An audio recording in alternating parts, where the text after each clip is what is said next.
Welcome back, Hayley, once again. It has been a while. Hopefully you've been well. I haven't done the podcast for a little while, done a couple of episodes here and there.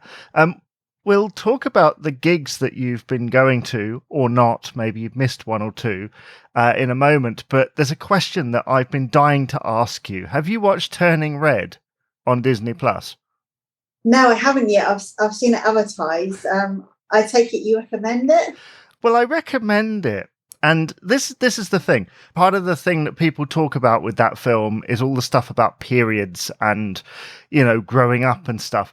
But it's set in 2002, and there's quite an interesting representation of boy band fandom.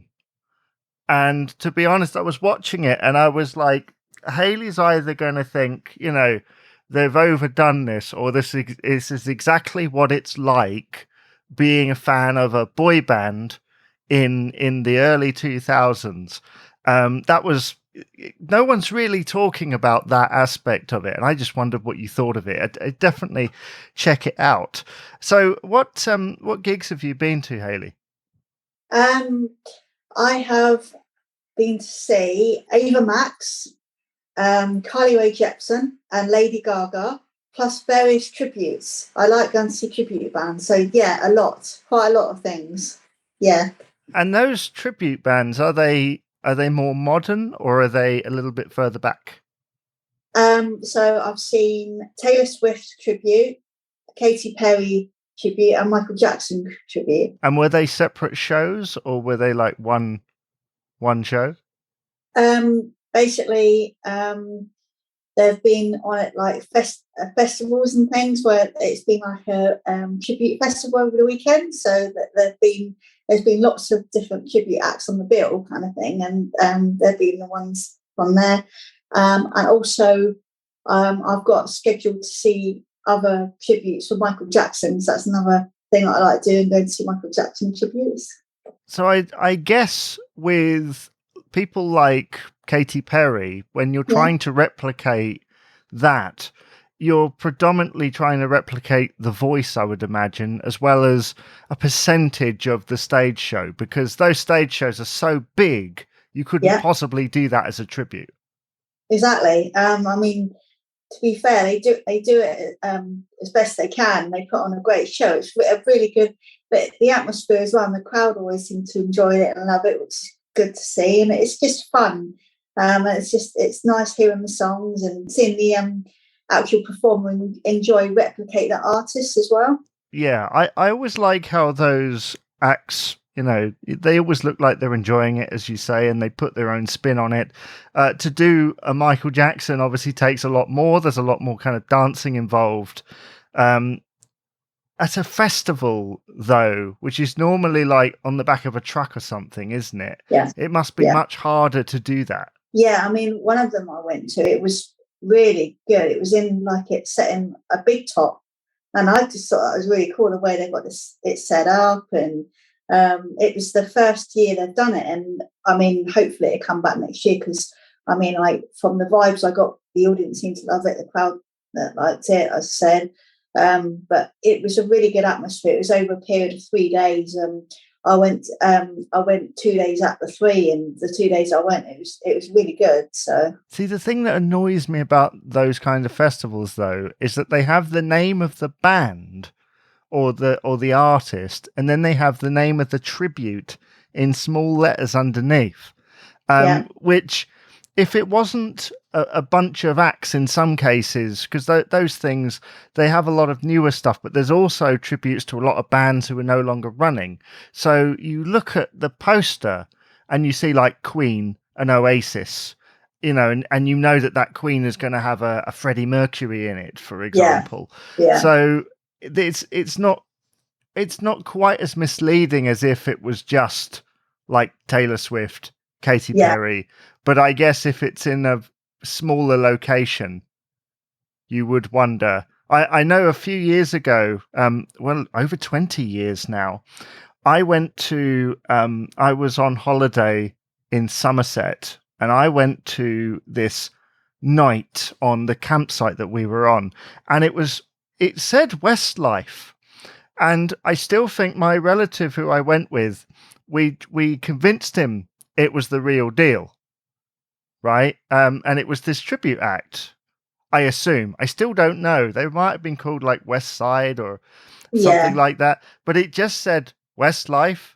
They were very good. I mean, obviously, I've never seen Westlife live, so I have nothing to compare it to.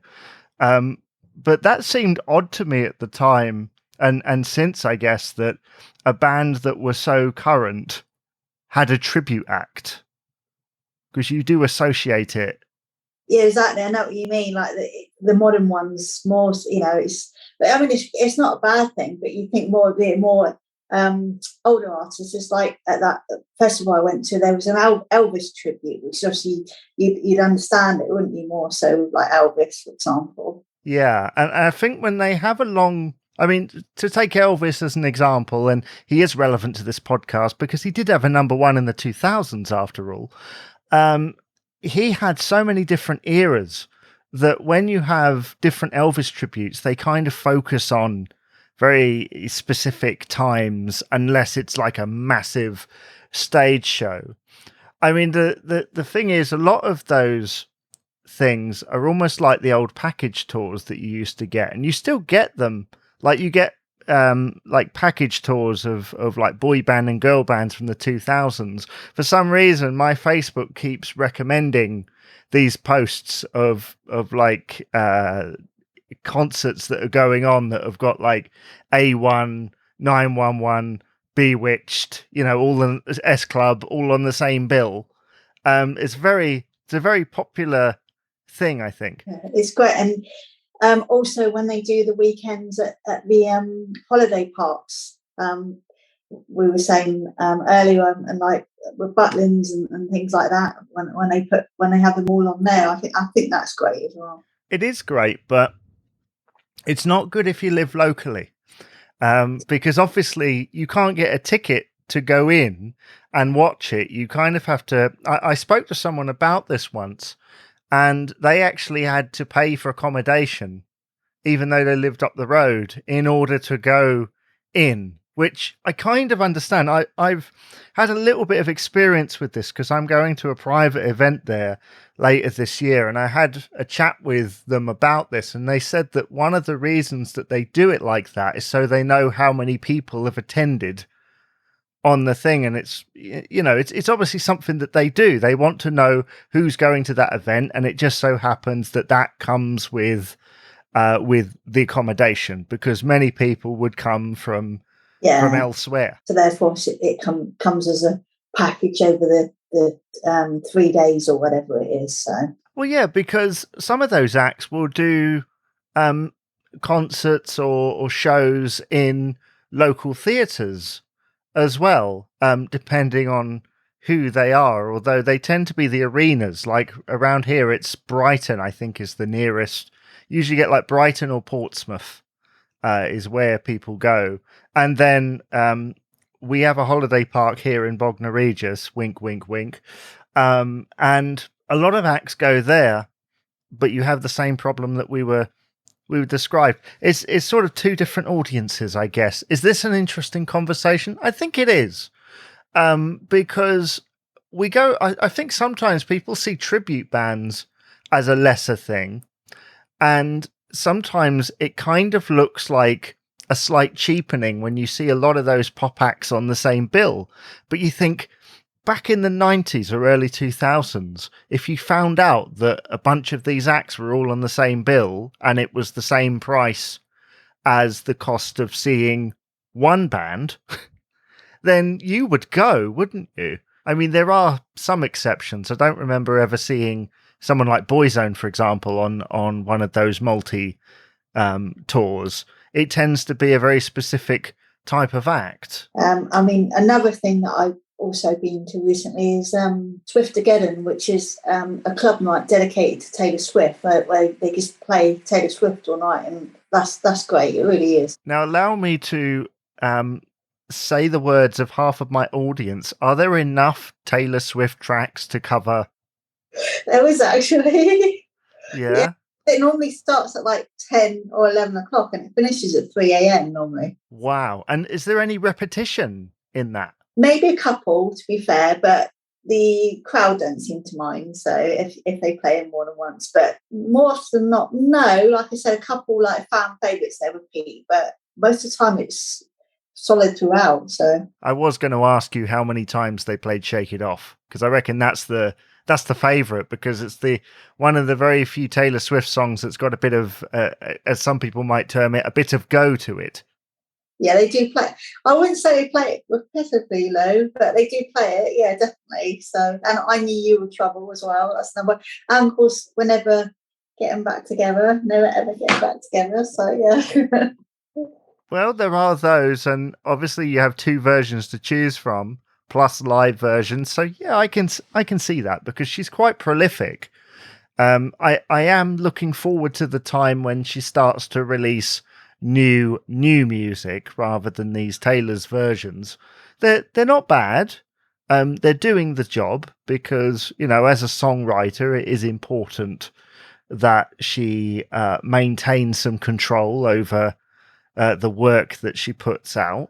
Do you know if they do other nights like that? Because normally it's like era specific, isn't it? You're right. I mean, I've never seen it because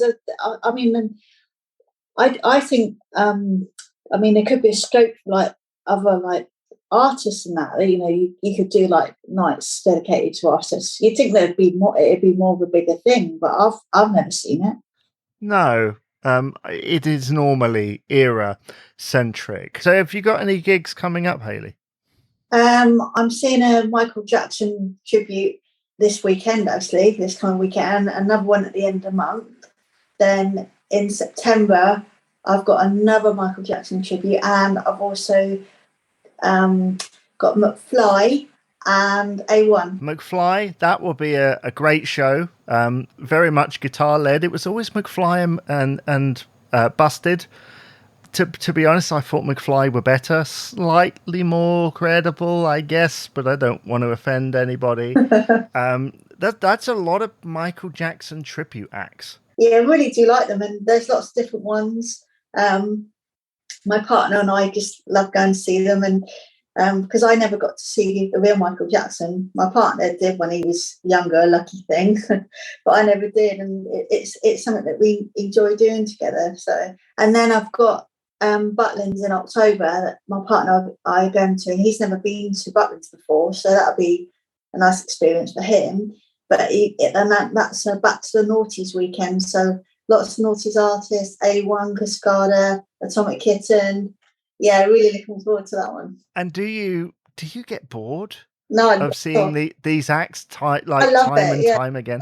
I just really enjoy it, and it's fun, and it's making memories as well. You know, happy memories, good memories. I mean, that's exciting, especially for your partner to go and see these things for the first time. And I guess you can kind of be his guiding hand, because I'm sure you've probably seen at least 60% of the people on the bill. Yeah. And you're able to discover new acts at the same time. I've had that experience. Exactly. When you go to a festival or something and you think, I know a couple of bands on this bill, but then the other half surprise me. But like Butlin, it's not just about the artists, it's about the experience of being there, like, because they put other entertainment on while you're there, and it's in that side of it as well, and you're getting to enjoy that side of things as well. I know that their weekenders are very popular because they do all kinds of them, 70s, 80s, 90s. I do hope that you enjoy that. That will be very good for you to go and see all those things, and your partner to experience them for the first time. It's exciting. Yeah, I mean, hopefully we'll have a podcast. We can talk about it.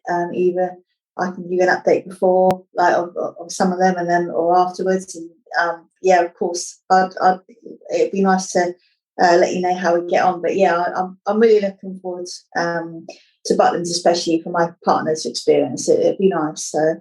Well, I do hope that you enjoy it, and I will call it there. But thank you so much. Come back again, and we'll talk about what happened at the Butlins Back to the Noughties weekend. Thank you very much. Thanks, Jamie. Bye.